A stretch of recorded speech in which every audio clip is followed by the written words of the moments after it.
Did you ever think that waiting and being more cautious could actually cost you $45,000 for a month? Well, it just did. Stay with me for my real estate snapshot for the Greater Toronto Area, and I'm going to share with you the numbers that no one's talking about. Just might save you $45,000.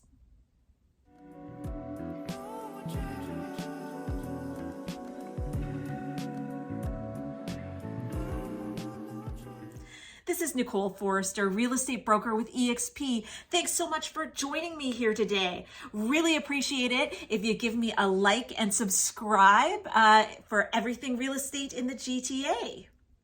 Let's get right to the numbers.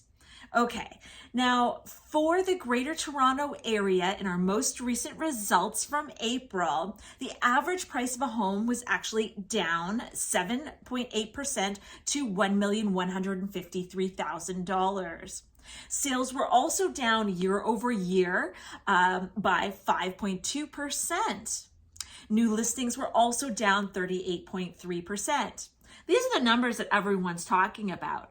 What are the numbers that nobody is talking about? Let's talk about the month-to-month numbers so we can really see what is actually happening in this market. If you recall, last month I let you know that from February to March, we were actually up in sales and in average price. At that point, it was about the 1% mark. Well, guess what? From March to April, we had an increase in average price by 4%. And that 4% actually represents $45,000. So the average price of a home in the Greater Toronto Area went up $45,000 from March to April. Nobody's talking about that, but you heard it here first. The other thing is our sales are actually up, not year over year, which are still down 5%, but month over month, we're up in sales 8%. And that represents 635 more homes that were sold in April than there were in March. So as you can see, we're now gaining some exponential traction in our acceleration. And nobody's talking about it yet. But what does this mean? If you've had aspirations to buy or sell a home over the last little while and you've been waiting, we've hit our bottom in the market and we're now starting to accelerate.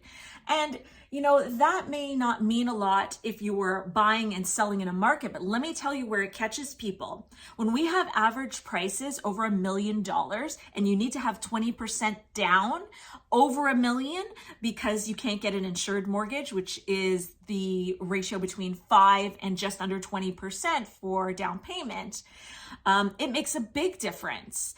And it also makes a big difference in qualifying for mortgages because you'll need more. The stakes are higher and it's harder to qualify. And the rates haven't started to decrease yet. We have seen them put a pause on the rates, but we haven't seen them decrease yet. So we're not getting any alleviation in that interest rate just yet. But you wait and see. The minute they start bringing down that interest rate, that's when we're really going to see this market accelerate. So if you've been thinking about buying and selling and you've been sitting on the fence, now is absolutely your time before we start getting into a really frenzied market. Reach out to me directly for either a buyer's guide or a seller's guide, and I'd be happy to set up a complimentary consultation just to talk to you about where you are today and helping you get to your goals tomorrow.